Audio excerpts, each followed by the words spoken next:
Hello, hello, hello. All right, sorry for the delay. Head of Education Adam is not here this week, so I'm filling in. So we're gonna go over some of the announcements. So starting off, join Discord if you haven't already. Most of you probably have by now, but there's QR code, there's link. Sign in. Sign in should be open, I would assume. So go to Discord, sign in channel under management. Sign in. You need to do that to get pizza. So do that. Check the calendar for any events we have coming up. Join the mailing list. Announcements. Oh. All right, no announcements. Clap it up for the sponsors.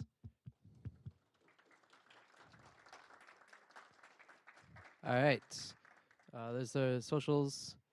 And if you did a co-op this summer, QR code, fill it out, helps other members of the club. White team signups are open for IRSec, so if you didn't get blue team, or if you're not black team or anything like that, you want to do white team, it's just helping out the competition. You can sign up for that here. RVAP guest talk. So RVAP, one of the interest groups, has a guest speaker coming in. Bernard Lamp, PhD, Vice President of R&D at Magnet Forensic. He's talking about hacking IoT devices to maintain persistence. That's going to be next 2 Wednesdays from now. So 2 Wednesdays, and it'll be 6 to 8. I assume that's the normal RVAP meeting time. So if you're interested in that, go to RVAP. And that's all. Hand over to John now. Hello, everyone. So today we have the fun topic of core services. So essentially what we're going to be going over here is, what are these core services? A lot of these include, Linux services, Windows services, networking, and then also some other fun, cool technologies that if you haven't heard of, you'll hear about now. And then also a little bit, kind of about the practical uses for these and everything. So this is kind of a long presentation, so strap in. There's a lot we're going to be covering today. Some will go more in depth into others about, but hopefully this will get you guys exposed to these services and get you more familiar with them. So without further ado, what is a service? What am I really going to be talking about today? So kind of on the basic level, a service is really just a piece of software that is running in the background and performing some kind of task. It could be, some sort of automation for a Git repo, or it could be responding to hardware events or listening to data from other software. It's typically loaded at startup, and it runs without any user interaction. So the first service we're going to talk about today is good old Telnet, or terminal network. So Telnet is basically a type of protocol that allows us to go from one computer, to connect from one computer to another, and send, commands through a virtual terminal over the network. So as you can imagine with Telnet, everything is done through plain text, which isn't ideal. So here's kind of a Wireshark, little bit of a Wireshark. You could see the packets of Telnet and kind of the connection there. And the important thing here is if we actually inspect at one of these network packets looks like, you can see plain text what's actually happening, what server they're accessing, the credentials they're using, all that fun stuff, which as you can imagine isn't great. So that's kind of where Secure Shell or SSH comes into play. And it basically ends up being a replacement for Telnet, for the HOR that is the encrypted version of Telnet. So basically with SSH, it's a secure network protocol that same thing will allow us to access remote computers and network. But in this case, we're able to actually encrypt that traffic. And then also, we'll handle user authentication, transfer input to the host, relay that back to the client, all in a very secure manner.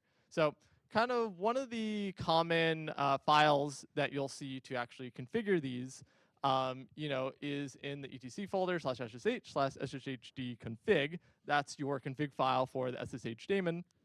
And in here you can do all sorts of things. So if I skip ahead a little bit, we can change everything from like the port that this SSH server is actually listening to, and specifically, what interface, to other things such as, will we allow password authentication or not, or do we need to authenticate, with a key?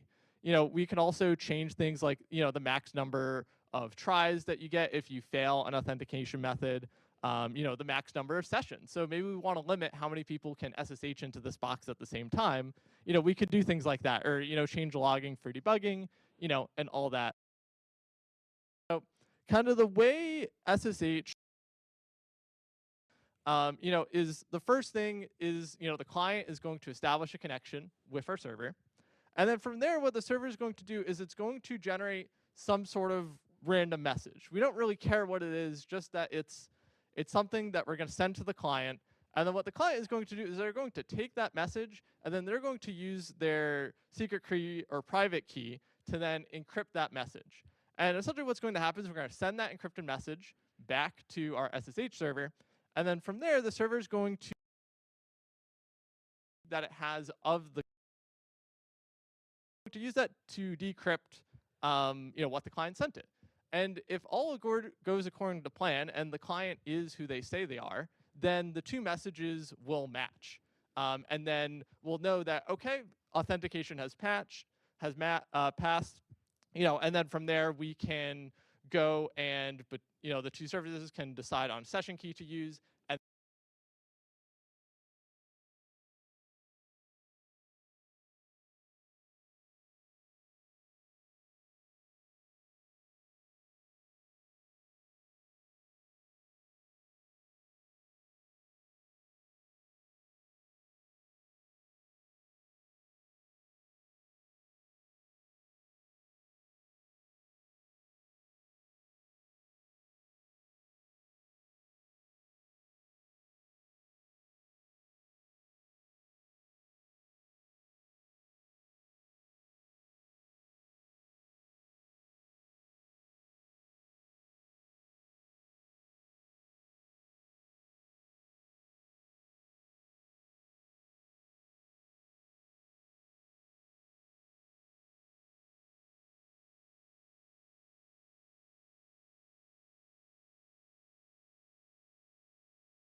the two is how we are establishing connections between the client and the server.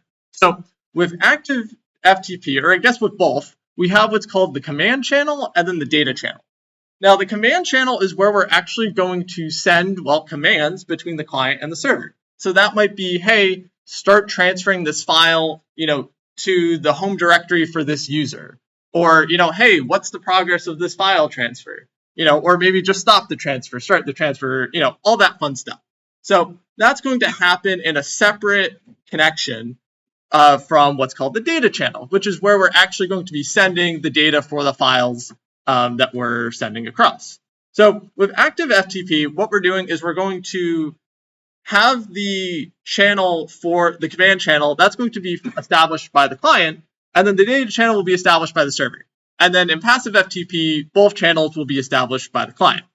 And kind of this diagram explains a little bit, shows a little bit more on how this works, where the client is going to connect to port 21 on the server, and then the server from there in active FTP, will then initiate a connection for that data channel on the client computer. And then passive FTP, again, the client is going to establish both connections. And the reason why there is this difference and, kind of why it's really important, and it will sort of answer this question when I say that, we only really use passive FTP nowadays.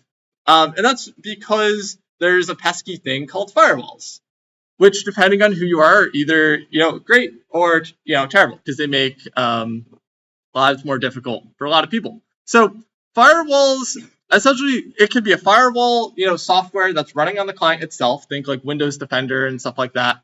Or it could be actually, a network device. And essentially what's going to happen is if we try to use active FTP nowadays, when the server tries to establish that connection to the data channel on the client, typically that connection will fail because that will get blocked. Which is kind of why passive FTP ends up being used a lot more nowadays, is because when you have the client that is establishing both connections, it's easier from a networking perspective to make that happen, because the defaults for firewalls typically block FTP and that kind of traffic. So that is FTP. But what about SFTP, or the secure version of FTP? Essentially, this is going to work exactly the same, but we're going to use our friend SSH to send the data. So this will be different from FTP's client-server direct transfer approach, where now between the two clients we're just using SSH, and all that traffic is going to be encrypted between the two, which is great. Here's another diagram that sort of high-level overview shows what's happening here with SFTP, where it really just is an encrypted tunnel where we're sending this data through. One note that I forgot to mention with FTP is kind of why we have these two separate channels to begin with. And really the main thing is kind of concurrency here, where if we're trying to send data, large files over a network, for example, we want to be able to also communicate between the client and the server while that transfer is happening. If we just use one connection, then we wouldn't be able to talk to the server until that file transfer is complete. So there's, so as you can imagine, there's a lot of benefits to having, two separate connections for that. So moving on to VNC, or virtual network computing. This is kind of when you go to the stack and then go to the console tab in OpenStack, this is essentially what you're seeing. And VNC is pretty much a cross-platform screen sharing system that allows you to remotely control another computer. So your keyboard and mouse, from your local computer can be used to control the exact keyboard and mouse of whatever remote computer you're connecting to.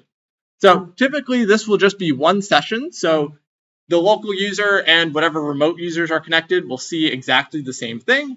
And this supports multiple operating systems, Windows, Linux, Mac OS.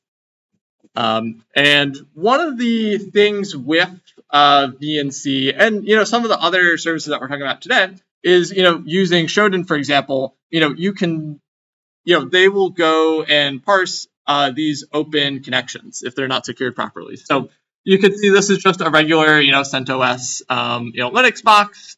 Here's a Windows box, more Windows boxes. But as we kind of get further here, it gets a little bit more interesting. Where we can now get into, with just VNC, if it's not secured properly, other systems that we should not have access to.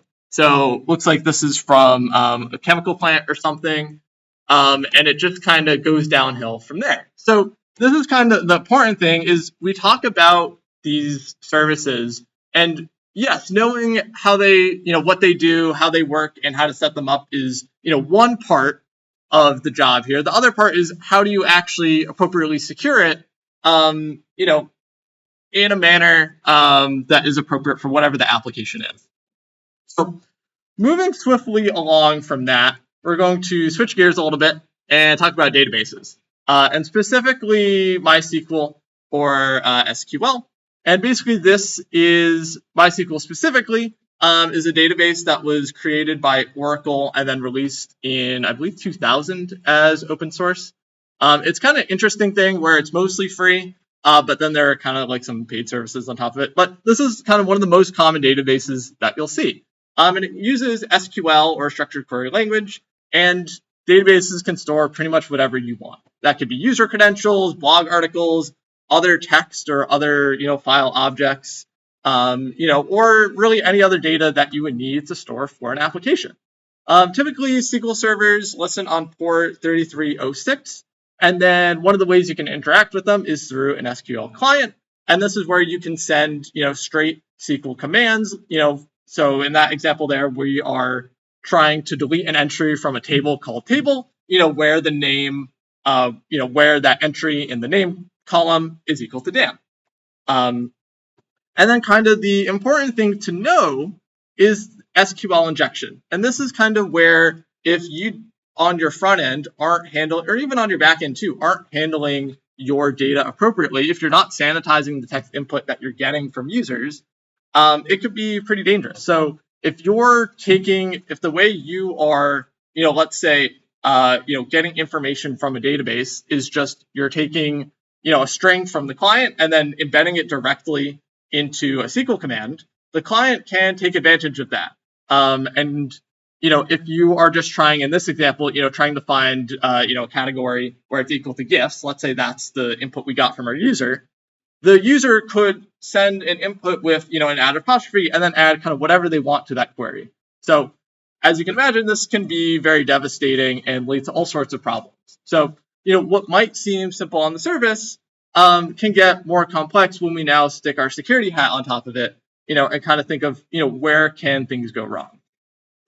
So next thing we're going to talk about is RDP, or Remote Desktop Protocol. This was developed by Microsoft, and essentially it gives you a GUI to access a system remotely. So there's a bunch of different RDP clients you can use. You can use, the built-in Windows one, or Ramina, RDesktop. There's a bunch of them. Typically uses port 3389, and it ends up being a really convenient way, as you can imagine, to remotely access a system, different from VNC. So with VNC, how there was, just one shared session between the local user and any remote users, here we're kind of separating that out a little bit. So at least with Windows, the default implementation is it will actually, when you RDP into a machine, it will actually lock the local user out until the user is done. But that can obviously be changed, and you can have multiple users RDP into a machine at the same time. So moving on to a fun topic is DNS, or Domain Name System.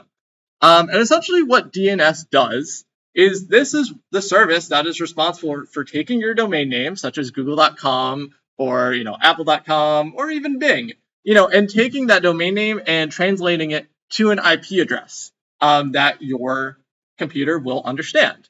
So the way this kind of works is there's a few different levels to it. So the first thing that's going to happen is when you try to go to, visit really any website or any domain, is your computer will first look internally into its DNS cache and say, hey, do I already know what the IP address of this domain name is? If so, I'm just going to use that until that cache entry expires, so I don't waste any time in unneeded lookups. If it's not there, then it's going to check the host file to see, okay, are there any hosts or host names defined on here with an IP address? And then after that, if it still can't find it, it will then go to whatever the default DNS server is set up on that machine. So typically, it will get the server through a process called DHCP, which is how it will actually get your client will actually get an IP address from the network automatically. Some cases, you can have this statically set. And for the most part, this ends up being your ISP's DNS server, but a lot of people often change that. So kind of with DNS, there's a few different what are called records. And this is when when you actually go look up that domain name, there's a few different information we can find about it. So A records essentially take that domain name or subdomain name and then give you the corresponding IPv4 address of the server for that domain name. Quadruple A records do the same exact thing, but for IPv6 addresses. Text records can store really just any text information. You'll commonly see this for domain verification. So let's say you're using GitHub Pages to host a website and you want to attach a custom domain to it. Well, GitHub wants to know that you actually own that domain name. So typically what they'll have you do is add a text record to your domain, with a specific key, and then GitHub will go query that record and make sure it finds it. Other common ones you'll see is MX records. These deal with mail servers, and there's a bunch more. So going a little bit deeper into how DNS actually kind of works, how we're actually able to get an IP address there's two different processes that can be used. One is what's called a recursive resolver, and then the other is an iterative resolver. So recursive resolvers are nice because what happens is the client will go reach out to this DNS server, and then that DNS server will take care of the rest. If it doesn't know what the IP address of a domain name is, it will go to all the other name servers it needs to and get that answer for you. You're always guaranteed to either get an error or get the exact answer you're looking for. Iterative resolvers, on the other hand, are a bit more annoying because they are not guaranteeing to get you a complete answer. They'll try their best, but if they don't know the information, then they'll refer you to other DNS servers, other name servers, where they potentially might have the information. So essentially what your client has to do is the actual legwork of getting the complete answer. So it might go to it's the original DHCP server, DNS server, and that will say, hey, I don't actually know, but talk to these other servers instead. And then the client will be like, okay, let me go talk to them now, and kind of that whole process. So recursive ends up being a lot easier from a client perspective, than iterative, but they're kind of two different approaches, that you'll see.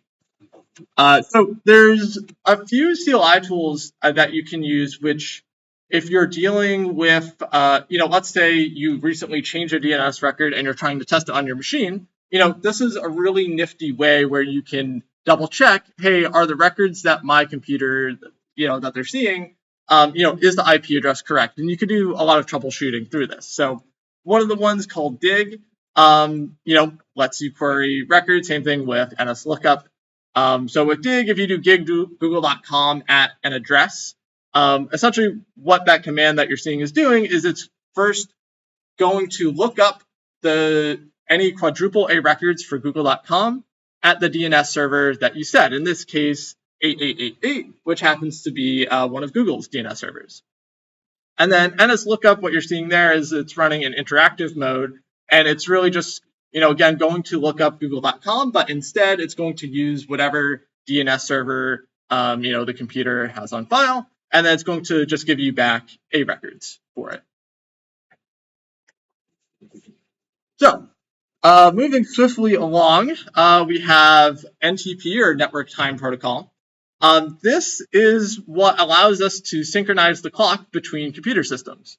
So, the way it works under the hood is actually pretty fascinating, and highly recommend if you're interested in this sort of thing to look it up. But essentially, it will operate over UDP on port 123, and it works in this kind of hierarchical layered system of time sources, or what are kind of called stratums. So you have stratum 0, which is referred to as like your reference clock or your master clock.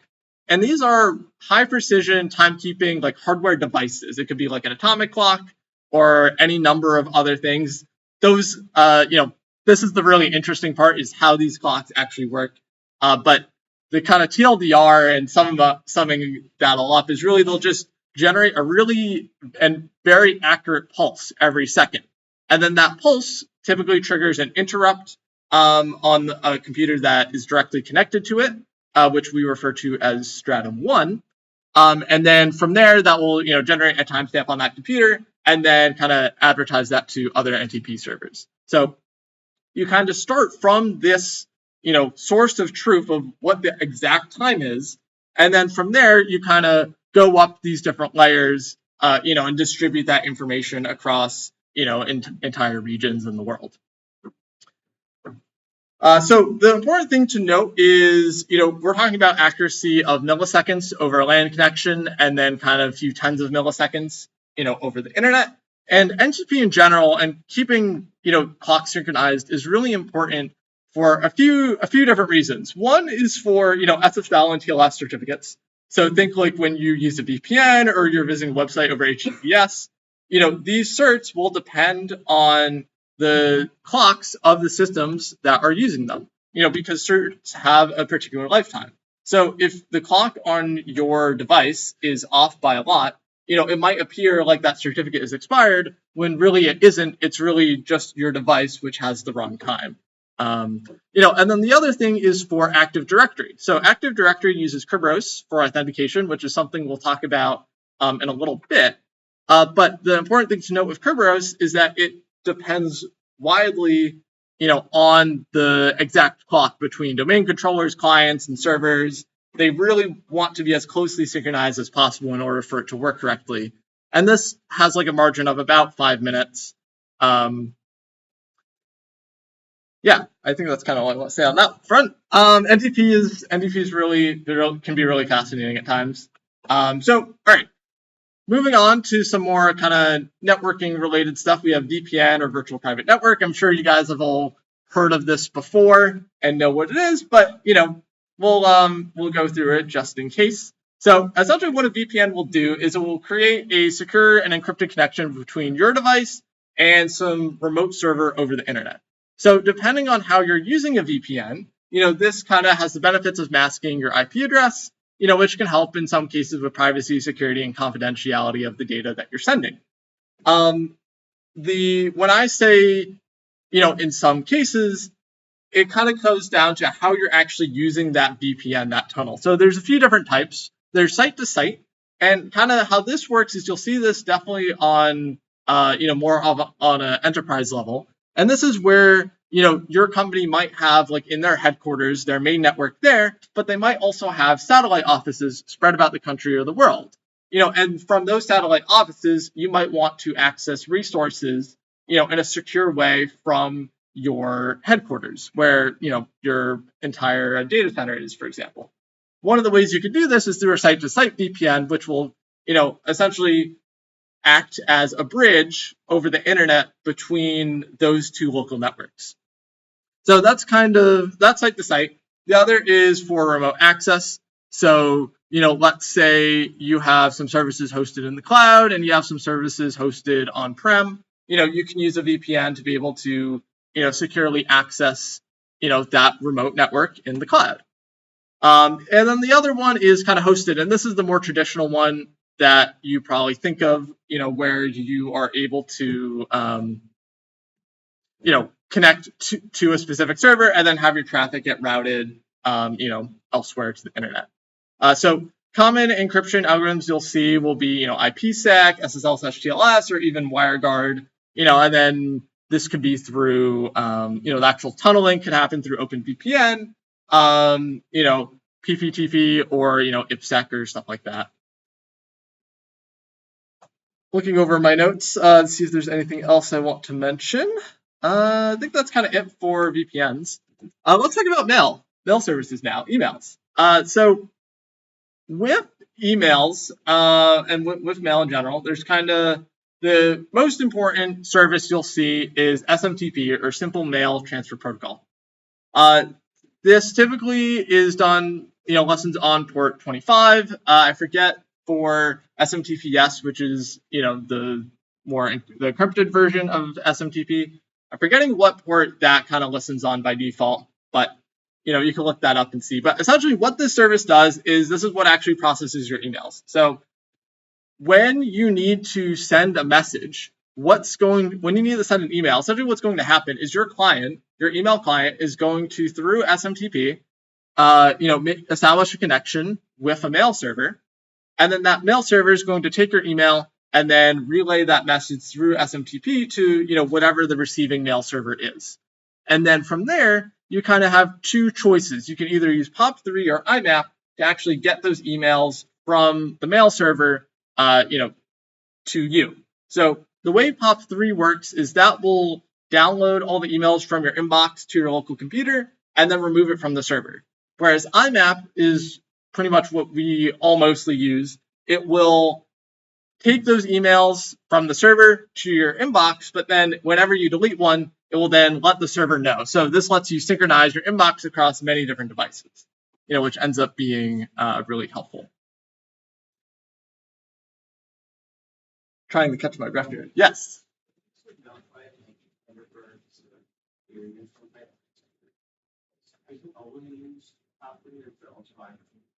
It uses IMAP as well. It depends on how you set it up. So if you, for Thunderbird, for example, that's what I use on my computer. I'm trying to remember the onboarding process, but I believe the way I did it was, there was like an integration with Gmail. So that used, Google's APIs to kind of authenticate and connect there. But under the hood, that kind of automatically sets up your client to use IMAP. And that's kind of what you'll see as the default. I think in most situations ends up being IMAP just because that's what users are expecting. They're expecting whenever they do an action on a mail client from one device, it to also get synchronized with other devices too. But I suppose there are a few situations where people may have accidentally or intentionally, did POP3 instead. It's there for, I believe POP3 came first, and then IMAP was kind of developed after that. Don't quote me on that. Definitely worth a look up and a little bit of research into that. But hopefully that answers your question. Cool. All right. Anyone else have any questions about this or other services I've talked about before? Okay. I know I'm going quickly here, but still lots to talk about. So now we get back, switching gears a little bit, to Active Directory. So Active Directory, you either love it or you hate it. And it was basically developed by Microsoft and released with Windows 2000 Server Edition. And essentially what Active Directory does is it authenticates and authorizes users within a Windows domain network.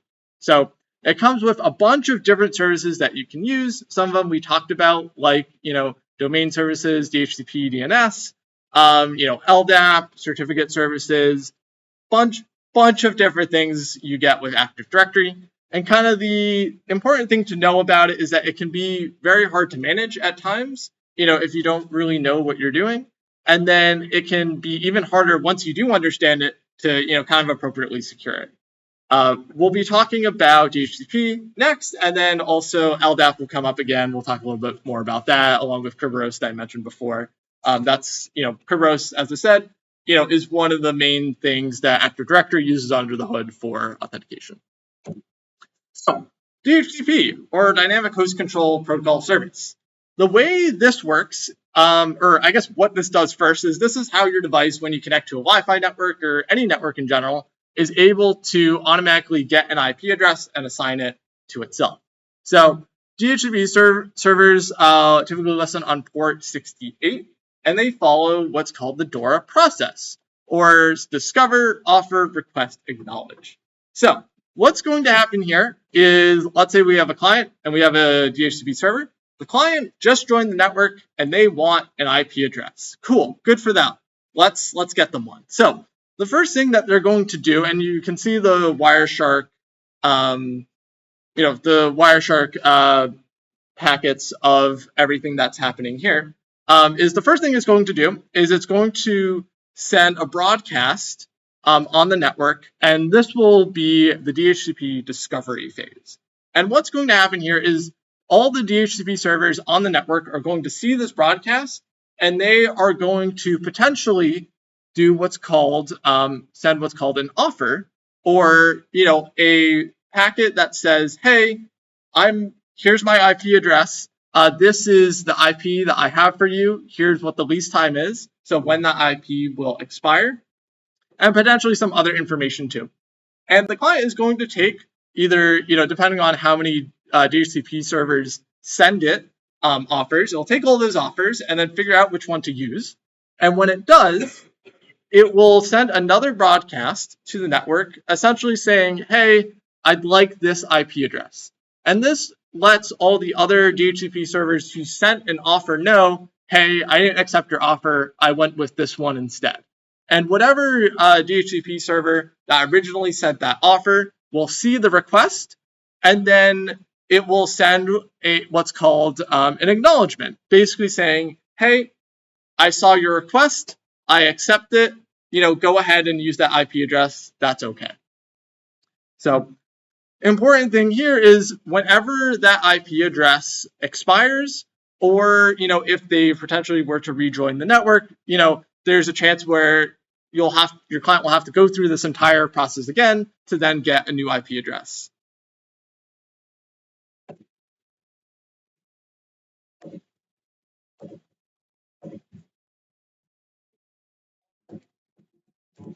Okay, so that's kind of that's DHCP in a nutshell there. Wireshark can end up being really useful when you're trying to set up a DHCP, trying to set up a DHCP server. It's basically when you have multiple servers on the same network, trying to figure out, okay, am I getting, is the IP I'm getting from this server versus another one? Wireshark can be a really handy tool to kind of figure that out and trace what's happening. So let's switch gears a little bit and talk about web. So kind of in web services, there's sort of three main ones you'll see, mostly two. You have Nginx, Apache, IIS, which is part of Windows Server.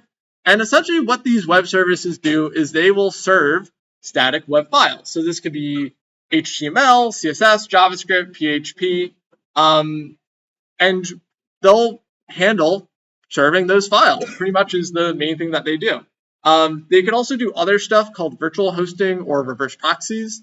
Reverse proxies we'll talk about next, but virtual hosting is pretty cool and kind of part of reverse proxies where, if we want to serve files for multiple different domains at the same time, let's say we have 3 different websites, we want to serve files for, we can use virtual hosting, which what that will do is whenever it gets a request from a particular domain, it will look to see, hey, do I have,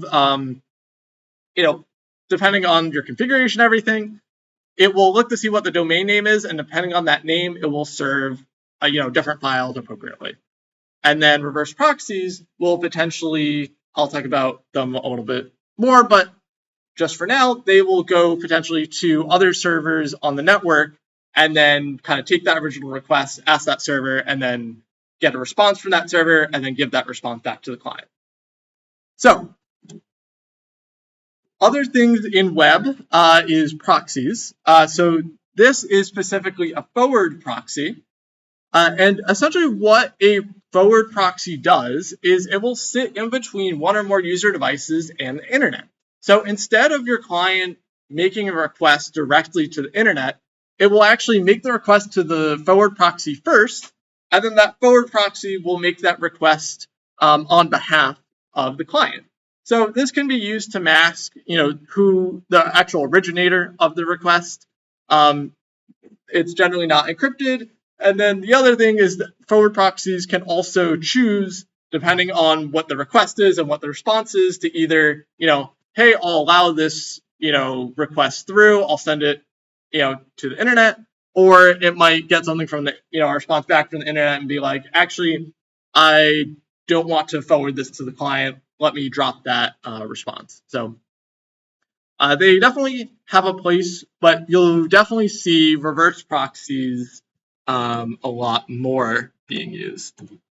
So a reverse proxy, more in depth from what I kind of explained before, what that will do is that will sit in front of one or more web servers, and it will essentially take in requests, typically from the internet, and then it will forward those requests to the corresponding web server depending on what domain name is coming from that original request.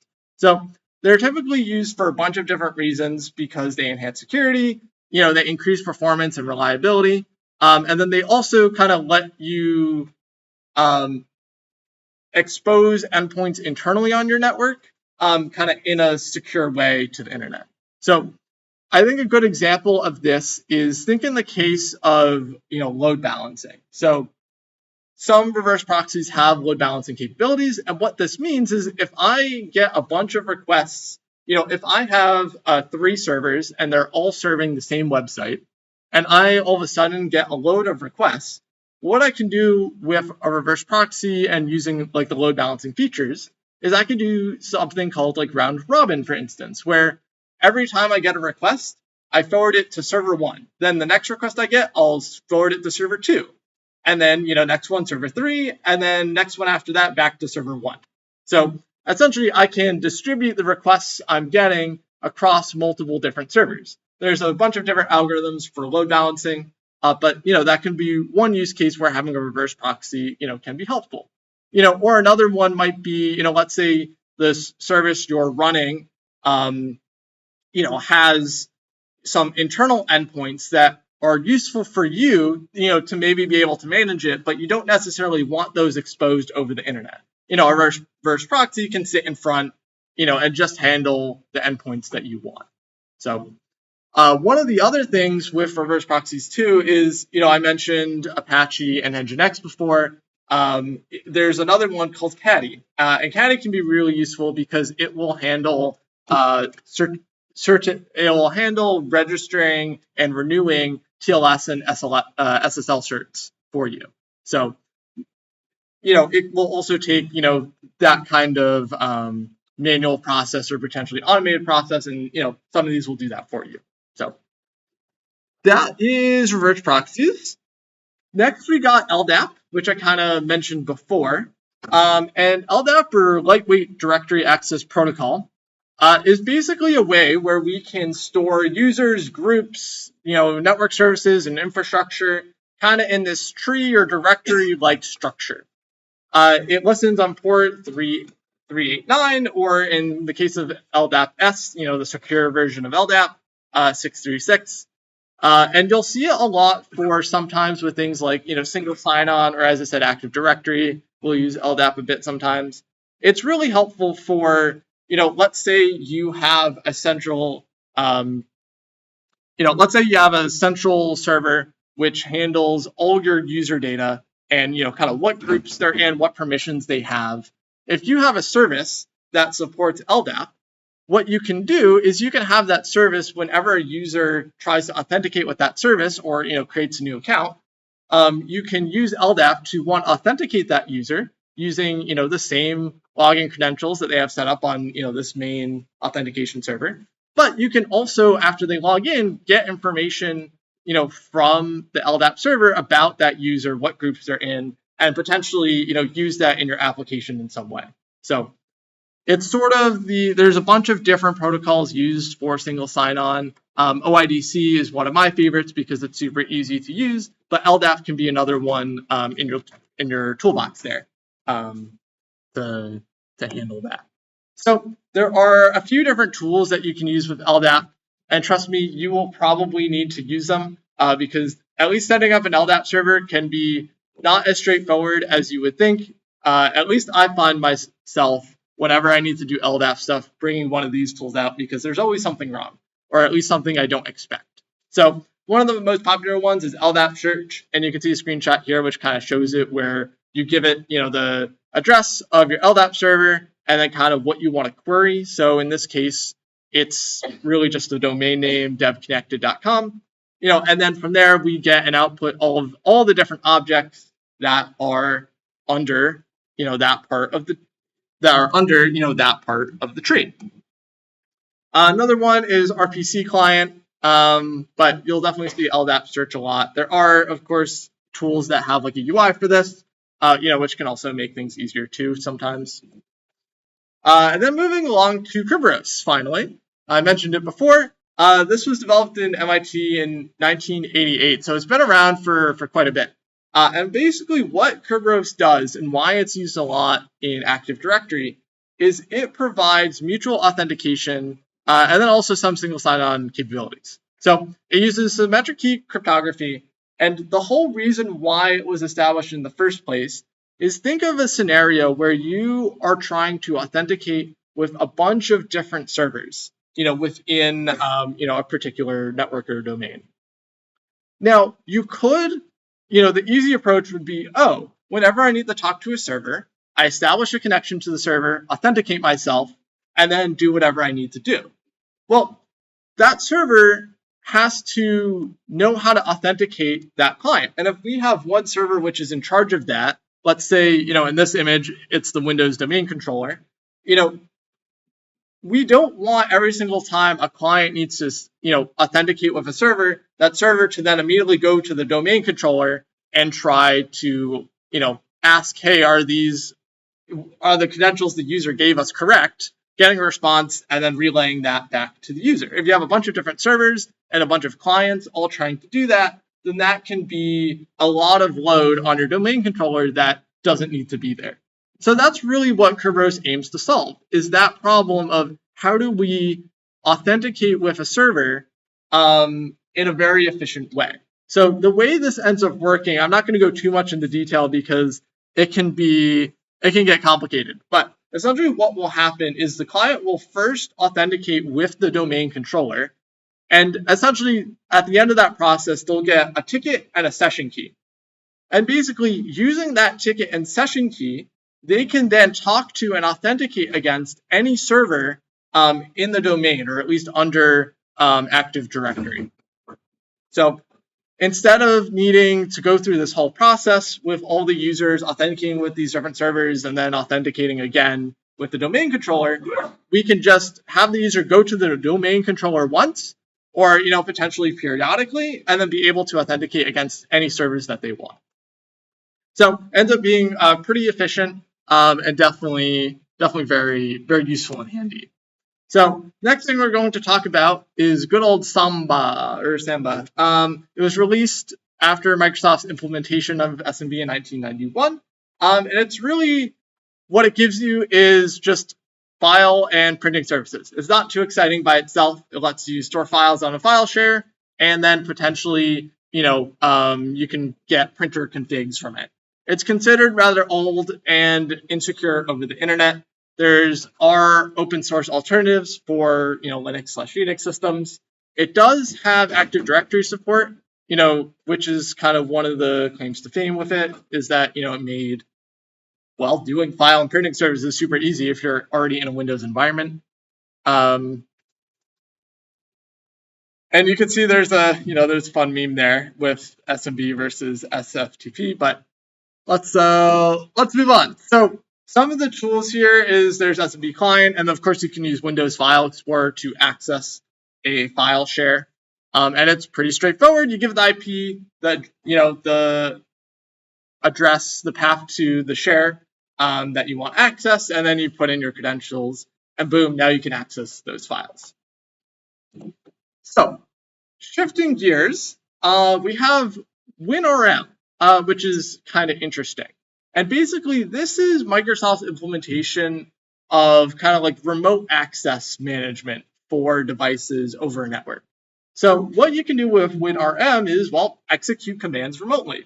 So a bunch of Windows operating systems have WinRM baked into it. Sometimes it may not be enabled by default. It's kind of an important thing to know there. It works over HTTP and HTTPS through those ports there. And essentially, it's kind of SSH, but for Windows machines. So you can see with the command there that all that's doing is it's going to connect to a computer called computer name, and then creating a new process running the command who am I. You'll see WinRM used quite a bit, sometimes for things like Ansible and others, kind of remote management stuff. Definitely mostly if you're in working for a company that is in a Windows environment. Typically, WinRM will be used sometimes there. So there's a bunch of other cool technologies which aren't necessarily, you wouldn't necessarily call them core services, but they're used a lot where I think we could argue nowadays they are. And one of those is Docker. And if you've gone to OpsIG before, you'll know exactly what I'm talking about. And if you haven't used Docker yet, now's the time to join OpsIG. There's my shameless plug. I think it's 6:30 to 7:30 on Tuesdays. I should know the time of my own IG, but that's besides the point. You can look on the calendar. But Docker is fantastic. Basically, what Docker will do is normally when you want to deploy, do anything, you might think, oh, I want to run this application in its own isolated environment. Let me spin up a virtual machine to do that. Well, with Docker, what we can do is we can kind of skip that whole OS level of virtualization and just use the same kernel as the host system. And then we can use what are called containers, to package up our software and run it. So containers allow us to really simplify development and then the actual deployment of different applications. So you'll typically see like Nginx, Apache, reverse proxies used a lot with Docker containers. And a lot of the services that we've talked about today can actually be ran through a Docker container too. So this diagram kind of goes over a little bit more about the specifics there of the higher level machine architecture that I'm kind of talking about, where you have your actual hardware at the bottom, and then in the case of Docker, you have your operating system. In the case of running a VM, that kind of scenario, you have your operating system also / your hypervisor, and then on top of the operating system level, you have what's called the Docker engine, and that's what's actually going to be running and managing your containers. And as you can see with Docker, we just run our apps directly in those containers. And that's pretty much it. Whereas in a hypervisor approach, again, we also have to emulate that guest operating system, which will not be as, performance just will not be the same there. So other kind of pros, as I said, is it's lighter weight, improved developer productivity, definitely more resource efficient. And kind of the main things you'll see with Docker is first and foremost the Docker file. And that is what is used to generate a container image. It's a simple text file. It contains the instructions for how to build your Docker image. And, this will first stem from, hey, maybe I want to start from, Ubuntu, 22.04, that exact distro. And then maybe I want to install, Golang on top of that. And then let me copy my application files into the container. That's what that text file is doing, is it's basically just giving us the recipe, the steps to build that container image. And then once you have that container image, that's where your actual, executable application is, along with any source code or tools, libraries, dependencies, basically everything that your application needs to be ran. Once you have that image, you can then create your container. And your container is going to be that live running instance of that Docker image. And there's a tool called Docker Compose, which you can use, which lets you specify in a YAML file, hey, here are all the containers that I have. Here are the images I want to use for them. And here's any network settings or ports, I want to expose, and maybe some storage stuff as well. But Docker Compose can be really powerful if you have an application that maybe it needs a database, that it has a reverse proxy in front of it, and then it has a backend server, then a front-end server. If you have all these different pieces, Docker Compose can be really nice, because if all your different pieces are containerized, Docker Compose, with just one command, will spin all of those up for you exactly how you expect it to. So if you're working on this project and you have a teammate or a whole team of people that are also working on this project, this can be really nice, because it can kind of solve that issue of, it works on my machine, but it doesn't work on your machine. Why is that? Well, with kind of this container architecture, it ends up being a bit more predictable on how things are actually set up and ran. So these images kind of show higher level overview of what I just talked about, where you have that Docker file, which is responsible for building your image. And then with that image, that Docker file and your Docker Compose file, you can then spin up your containers. There are other tools as well. I guess going back to Docker, there's one called Podman, which is very similar to Docker by Red Hat Linux, just by Red Hat. And it does essentially what Docker does, but a little bit differently under the hood, same commands and everything. It's kind of interesting. Okay, that's Docker. Switching gears, there are what are called configuration management tools. Ansible, Puppet, and Chef are some of them. And basically what these tools do is they let you really just configure and manage a bunch of servers at once. They let you automate and manage, your server infrastructure. So if you've heard of infrastructure as code before, this is what that is. So the way they work, differs from tool to tool. So in the case of Ansible, it's going to use you write what's called a playbook in YAML, and what that will do is you have the Ansible installed on your local machine, and then once you run your playbook, it will establish an SSH connection with any of the servers that you specified in what's called an inventory file, and then from there it will run your playbook. So your playbook could do anything from updating different packages you have installed, to installing new ones, to setting up and configuring entire applications. And if you have even just a few servers to tens or hundreds of servers, Ansible can be really powerful for that. The other one called Puppet and then also Chef as well, instead of working through SSH, actually have an agent installed on the server itself. So that's going to be a piece of software that is running and really just waiting until you tell it to do something.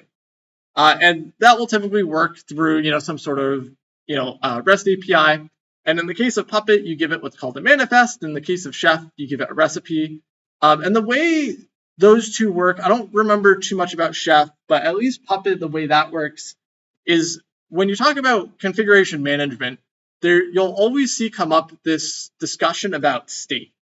And what I mean by state is, let's say at the end of running whatever tool I want to use, I want the machine to be in a particular state. It might be that I want it to be configured a certain way, have a certain piece of software installed, but at the end of the day, I want that machine to be, in a specific configuration, a known configuration. In the case of Ansible, because it's agentless and we're just connecting through SSH, running some commands, and that's it, it's highly possible where between the time you run your Ansible playbook and maybe a few weeks go by, it's possible that your machine might end up in a different state.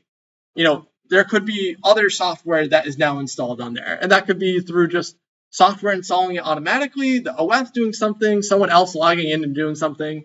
The point is, when we first ran it, we got the machine to a desired configuration, and then since then it has drifted or it has changed in some way that we didn't necessarily foresee.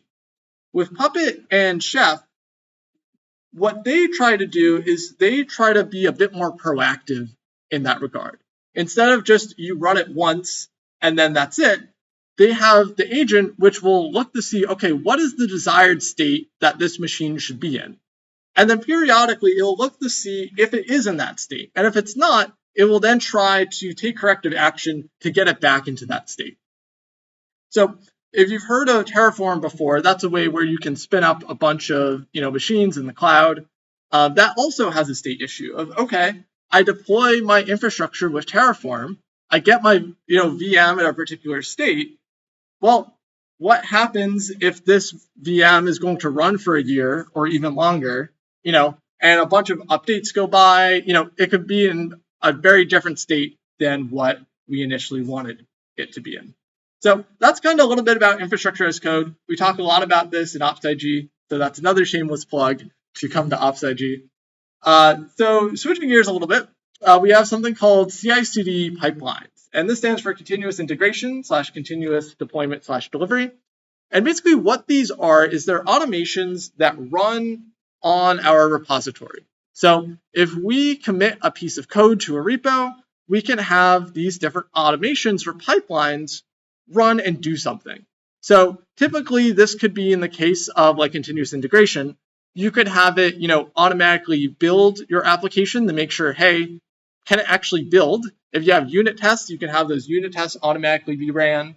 And then you can also, if you have a Docker, a Docker file in your repository, you could also have it build that Docker image and then potentially publish it to a container registry. And then in the deployment delivery phase, assuming everything is working as you would expect it, you could hit a button, and then now you could take your application and then through these automations automatically deploy it, wherever that application is going. So very cool. Lots of different things that you can do for it. Kind of the whole idea is that, we're trying to make sure that our code is as high quality as possible, before we actually deploy, and that the deployment is consistent and automated. So it saves time for everyone. So this image shows a little bit more about that process where you have multiple developers making commits to a repository. And then you'll often see CI/CD being this cycle where, you commit some code, you build it, you run these tests, everything looks good, you deploy it, and then the next feature comes out. You commit more code, and you kind of repeat the process again and again. And if there's any failures along the way, it will let the dev team know so that they can fix it. And then once they fix it, and everything's successful, it can then go out to production. This diagram kind of also shows that as well, where we're committing this code, we're triggering these builds to happen, and then doing something based off of that outcome. It could be running more tests, or it could be sending an email, or whatever. And same thing with those tests. And then eventually, again, if everything's all correct, we might go to a staging environment. Maybe we have a separate environment for quality assurance, QA, and then finally, we could go to production. So switching gears a little bit once again, we get into microservices. And essentially what microservices are is they take one large application and then they separate it into a lot smaller and individual parts. And kind of each part has its own realm of responsibility. So take actually this will be great. So take Amazon, for instance. You have some sort of shopping platform. And then in the case of Amazon, you might have a microservice or a smaller service that handles just account information. So that could be handling, account registration, password resets, storing credentials. It could have its own databases, its own resources. But the idea is that your account service is separate and completely contained within itself and different from, maybe like the product catalog or, your users' carts or, maybe different orders. And the reason why this can be very beneficial is when you think of the issue of scale. So in the case of Amazon, you have millions and millions of users using it often at the same time. So how do you deal with, if it was all one application and maybe you just got a bunch of new signups all at once, if you want to scale that up, you'd have to make more instances of your entire application. And that could lead to a lot of resources being wasted when really you just needed your account service to be beefier. You have the more resources dedicated to it. And then the rest was fine. So in the case of when you use microservices, since they're all encapsulated, what you can do to handle that load issue is just spin up more instances of just the account service. And instead of, spinning more instances of everything else up. So that's kind of the big thing with microservices and why they can be really beneficial. And the other thing too is think of, a large dev team. If you have a bunch of different people working on one application, it can kind of be hard to manage. Whereas if you split things up into these different services, you could have smaller teams that just work on one component of that, and it can kind of make the development process a bit easier. So I know there was a lot I talked about in this presentation, but there is quite a bit that you'll see if you start looking at other repositories. For example, like CTFD, you'll notice if you look through there that a lot of what I talked about is being used in that repository. So you'll see, Docker being used with like Docker files, Docker Compose files. On that repo, they are using pipelines for automated, builds with Docker and unit tests. You'll see that there is a config for Nginx in there as well. It uses MySQL. For deployment, you might need to use SSH or, set up some DNS records to be able to go to it. A lot of what is in this presentation and why we categorize them as core services is because they just come up again and again.